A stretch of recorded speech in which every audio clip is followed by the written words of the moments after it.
हमारे आज के इस कार्यक्रम के मुख्य अतिथि डॉक्टर जयकृष्ण जी देवाचार्य का प्रवचन विचार सुने।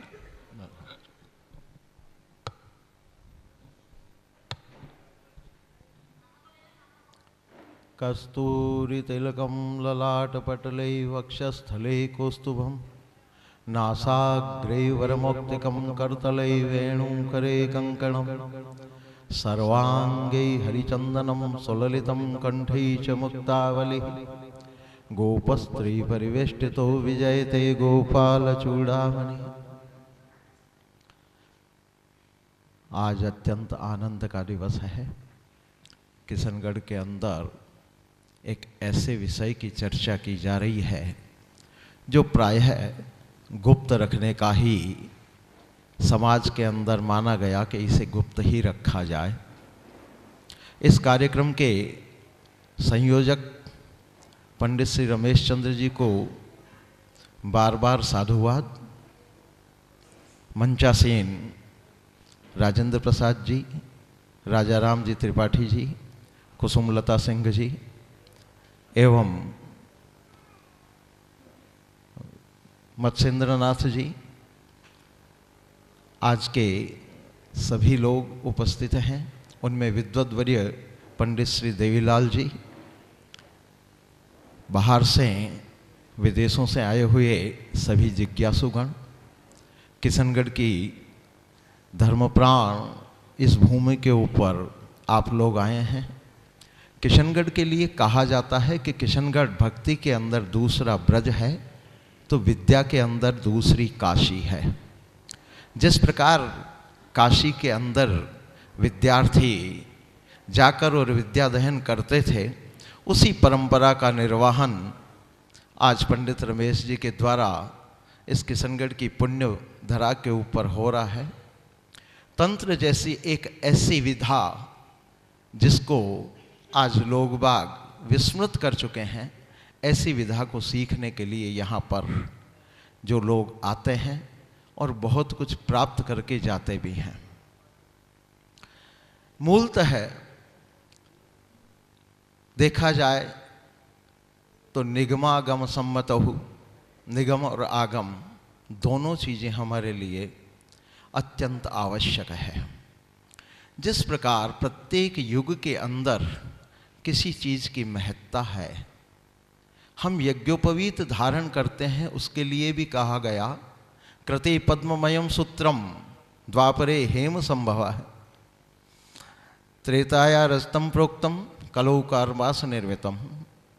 तो इस युग की प्राधान्यता के अनुसार हर चीज़ परिवर्तनीय मानी गई। ग्रह्य सूत्र भी अपने अपने युगानुरूप हमारे यहाँ निर्मित किए गए। हमारे वाङ्मय को भी युगों के अनुरूप किस वाङ्मय की कौन से युग में मुख्यता है ये बताया गया। तो कहा गया कृते श्रुत्यर्थ मार्गस्यात् त्रेतायाम स्मृति संभव है। सतयुग के अंदर श्रुति अर्थात वेद का प्राधान्य रहा, त्रेता के अंदर स्मृतियों का प्राधान्य रहा, द्वापरे तो पुराणोक्त है और द्वापर के अंदर पुराणों का प्राधान्य रहा, कला व आगम सम्मत है और कलयुग के अंदर आगम जो है उसकी महत्ता का प्रतिपादन किया गया।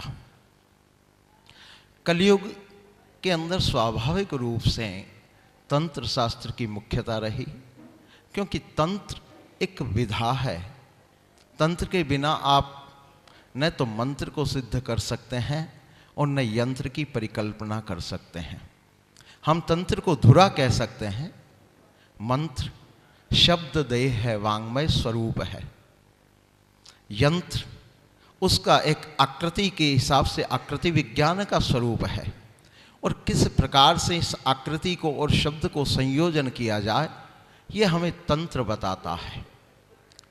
तंत्र को हम ऐसा मान चुके कि तंत्र तो कोई ऐसी चीज़ है कि किसी का बुरा करने के लिए ही तंत्र का उपयोग किया जा रहा है।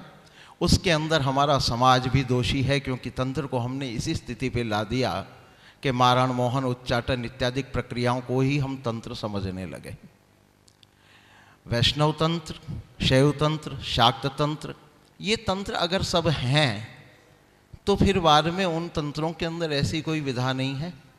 रुद्रयामल तंत्र, जिसके अंदर शिव और पार्वती के संवाद के रूप में संपूर्ण ज्ञान भरा हुआ है, महानिर्वाण तंत्र, काली तंत्र, कतिपय तंत्र हैं। तंत्रों की संख्या गिनाने से हमें, क्योंकि काफ़ी तंत्र हैं, हर विषय के ऊपर, हर देवता के ऊपर कोई तंत्र लिखा गया, क्योंकि यंत्र उस देवता का आकृतिमय शरीर है। हम देखते हैं प्रतिष्ठा प्रतिस्थापन से पूर्व किसी यंत्र को स्थापित किया जाता है उस देव मूर्ति के स्थान के ऊपर। क्यों उस यंत्र की स्थापना करते हैं? आज चतुर्दिक स्त्री यंत्र का एक महत्व बताया जा रहा है। क्या है श्री यंत्र? कुछ आकृतियों का सम्मिश्रण ही, पर वो आकृति या बिंदु अपने आप में एक विशेष प्रभाव उत्पन्न करते हैं, जिसके द्वारा हमें बहुत कुछ प्राप्त होता है। शरीर के लिए कहा गया शीर्यतेति शरीरम, जो क्षण प्रतिक्षण क्षीण होता है उसे हम शरीर कहते हैं। किंतु इस शरीर को रखना हमारे लिए बहुत आवश्यक है, क्योंकि शरीर माध्यम खलु धर्म साधनम, यह शरीर ही तो सभी धर्मों का साधन करने का मूल साधन है। इसलिए शरीर के लिए जो भी कुछ बताया गया और शरीर को किस प्रकार से करना चाहिए, किस प्रकार से रखना चाहिए, ये हमारे शास्त्रों ने कहा। योग मार्ग, ज्ञान मार्ग, सभी मार्गों के अंदर तुलना की, किंतु शरीर को प्राधान्यता दी गई और शरीर को किस प्रकार से शुद्ध रखा जाए। और केवल बाह्य शुद्धता की ही बात नहीं की गई। सबसे पहले पवित्रीकरण जहाँ होता है तो हम बोलते हैं स बाह्याभ्यंतर शुचि, बाह्य और आभ्यंतर शुचि की आवश्यकता होती है। साधक का अगर शरीर और मन स्वच्छ नहीं है तो साधक कुछ भी प्राप्त नहीं कर सकता। साधक के लिए पहली आवश्यकता है अपने शरीर और मन की शुद्धि, और स्वस्थ शरीर होगा, स्वस्थ मन होगा तो ही वो कुछ कार्य कर सकेगा। और स्वस्थ की परिभाषा अगर हम आयुर्वेद के शब्दों में देखें तो शास्त्र कहता है समदोष समाग्नश्च समधातु मलक्रिय प्रसन्न आत्मेन्द्रिय मनस स्वस्थ इत्याभिधीयते। खैर, समदोष, समाग्नि, समधातु, मल की क्रियाएं यहाँ तक तो ठीक है, फिजिकल स्थिति है। मन की प्रसन्नता की भी अगर बात करते हैं तो मन भी प्रसन्न होता है। इंद्रियों के विषयों की पूर्ति होने के कारण उभयात्मक मन ज्ञानेंद्रिय और कर्मेंद्रियों के साथ जुड़ा हुआ है। विषयों की पूर्ति के साथ मन संतुष्ट होता है, किंतु आत्मा की संतुष्टि के लिए तो कुछ करना ही पड़ेगा। और ईश आराधन के अलावा, अध्यात्म के अलावा दूसरा कोई भी साधन नहीं है जो आपकी आत्मा की प्रसन्नता को ला सके। आत्मा की अगर प्रसन्नता लानी है तो आपको अध्यात्म से जुड़ना पड़ेगा। आध्यात्मिक जीवन का शिविर इन्होंने लगाया। अध्यात्म क्या है? अध्यात्म स्वाभाविक रूप से अगर देखा जाए तो आत्मनः संबद्ध है, जो आत्मना से जुड़ा हुआ है, आत्मा से जुड़ा हुआ है। इसमें अव्यय लगा त्वम। यह त्वम किसके लिए उपयुक्त हुआ? व्यक्ति विशेष के लिए, उस परब्रह्म के लिए, यानी आपकी आत्मा को उस परमात्मा से जोड़ना ही तो अध्यात्म है। अध्यात्म के द्वारा आपको सर्व सुखों की प्राप्ति होती है, किंतु ये होती कब है? जब आपके अंदर स्वाभाविक रूप में श्रद्धा होती है। जहाँ तक श्रद्धा नहीं है आप कुछ भी प्राप्त करने की योग्य नहीं है। मंत्रे तीर्थे तथा देवे देवज्ञे भेषजे गुरु यादृशिर भवति भावना सिद्धिर भवति तादृशी। मंत्र में, तीर्थ में, देवता में, गुरु में अगर आपकी श्रद्धा नहीं है, भावना नहीं है, तो वो आपके लिए फलीभूत हो ही नहीं सकते। स्वाभाविक रूप से भगवान शिव ने माता पार्वती को कार्य सिद्धि के लिए 6 सूत्र बताए और कहा, वहाँ भी स्थिति यही आती है। तुलसीदास जी भी लिखते हैं, भवानी शंकरौ वंदे श्रद्धा विश्वास रूपिणो। श्रद्धा और विश्वास व्यक्ति के जीवन में सर्वोपरि मूलभूत आवश्यकताएं हैं। भगवान शिव माता उमा से कार्य सिद्धि के 6 सूत्र बताते हुए 6 सोपान बताते हैं और कहते हैं सप्तमो नैव विद्यते। वो 6 सोपान क्या है? अगर हम उनको देखें तो हमारे प्रत्येक कार्य की सिद्धि के लिए इन चीज़ों की आवश्यकता है। आप इन 6 सीढ़ियों के ऊपर चढ़ेंगे तो कार्य सिद्धि आपके स्वयं के चरणों में आकर खड़ी होगी। और सबसे पहली बात ही कहते हैं फलिष्यति इति विश्वास है, सिद्धिर प्रथम लक्षण है। विश्वास, ईश्वर पर विश्वास, गुरु पर विश्वास, अपने आप पर आत्मविश्वास सिद्धि का पहला लक्षण है। सिद्धि प्राप्त करनी है तो आपको विश्वास रखना चाहिए। फलिष्यति इति विश्वास है, सिद्धिर प्रथम लक्षण है। द्वितीयो श्रद्धया युक्त हो, दूसरा श्रद्धा से युक्त होना चाहिए। बिना श्रद्धा के कुछ भी प्राप्त नहीं होता। श्रद्धावान लभते ज्ञानम, श्रद्धा के द्वारा ही मनुष्य ज्ञान की प्राप्ति कर सकता है। तीसरी चीज आती है तृतीयो गुरु पूजनम। जहाँ तक गुरु का पूजन नहीं करते आपको कार्य में सिद्धि कभी भी प्राप्त नहीं हो सकती। साधक के लिए आवश्यक है ये 6 चीजें। चतुर्थो समता भाव, चौथा समत्व का भाव होना आवश्यक है। क्योंकि आपके मन में राग द्वेष है तो आप अपना कार्य कभी भी सिद्ध नहीं कर सकते। क्योंकि जिससे भी कुछ सीखना है उसके प्रति अत्यधिक राग है तो आप अपनत्व के कारण उसकी बात नहीं मानेंगे, और अगर उससे शत्रु है, द्वेष है, तो भी आप उसकी बात नहीं मानेंगे। इसलिए समत्व का भाव रखना चाहिए। क्योंकि योग की परिभाषा के अंदर भी कहा गया है समत्वम योगमुच्यते, समत्व रहना आवश्यक है। तो राग द्वेष से विहित होकर चतुर्थो समता भावो पंचमेंद्रिय निग्रह है, इंद्रियों का निग्रह होना साधक के लिए सर्वोपरि आवश्यक है। जहाँ तक इंद्रियों का निग्रह मनुष्य नहीं करता तो सिद्धि उसके हाथ में नहीं आती। साधक के लिए दिनचर्याएं बताई गई है, साधक को किस प्रकार से रहना चाहिए, किस प्रकार से करना चाहिए, तंत्र की वैशिष्टता है। मंत्र जप के लिए भी आवश्यक है, अनुष्ठान करते हैं तो भी आवश्यक है। आप कुछ भी करें किंतु आपको अपने उन नियमों की पालनीयता का प्रमुख रूप से ध्यान करना पड़ेगा। किस कार्य के लिए कौन सा आसन है, किस कार्य के लिए कौन सी माला है, किस प्रकार से माला का जप करना है, किस आसन का उपयोग करना है, किस दिशा में मुंह करके बैठना है, ये नियमावलियां हैं। उन नियमावलियों के ऊपर रहना पड़ेगा। आपको अपनी इंद्रियों के ऊपर निग्रह करना होगा। ब्रह्म मुहूर्त में उठना है, कतिपय साधनाओं के अंदर मध्य निशा में साधना करनी है तो आपको निद्रा का त्याग करना होगा, इंद्रियों का दमन करना होगा, इंद्रियों पे निग्रह करना होगा। और षष्ठ में प्रमिताहारो, प्रय उपसर्ग लगाकर कहा मिताहार नहीं प्रमिताहारो, प्रमित आहार होना चाहिए। इस प्रमित के अंदर अल्पता ही नहीं है किंतु प्रकर्ष शब्द साथ में लिया गया। आहार कैसा होना चाहिए उसके लिए भी विशेषतः यहाँ पर दृष्टि दी गई। क्योंकि हम जिस प्रकार का अन्न लेंगे या आहार लेंगे हमारी बुद्धि के अंदर उसी प्रकार की स्थितियां उत्पन्न होगी और साधना के अंदर वे बाधक होगी। आयुर्वेद का एक बहुत बड़ा सूत्र है, सूत्र तो आयुर्वेद का है पर अध्यात्म के लिए भी बहुत बड़ी बात है। हम किसी भी कार्य के लिए दीपक रखते हैं, दीपक प्रकाश का द्योतक है, दीपक प्रकाश फैलाता है।